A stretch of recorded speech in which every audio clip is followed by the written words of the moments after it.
Alright, check this out. This is a raspberry cane, a raspberry bush growing in between the fence, and it's bearing a lot of fruit. It's probably bore about maybe 200 fruit or so.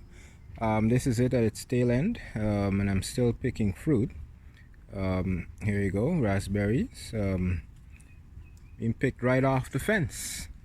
And I used to try to get rid of this raspberry bush because it was taking over this flower patch here. And so this particular cane found a very clever way to survive. It actually pushed up itself through that small space. That's about the size of the space.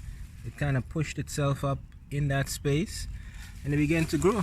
I allowed it to grow, and much to my amazement, it bore a lot of fruit. So I think what I'll do is I'll start to there's another one coming up here, and same idea. It's trying to survive and it pushed itself up there. I think I'll just go ahead and intentionally plant them along the fence here. They're not taking up any of the yard space, and there's another one, a third one, and so I'll plant them right along the fence, and it looks pretty good, and it bears lots of raspberry fruit. That's something that was very surprising, how this plant managed to survive and actually thrive.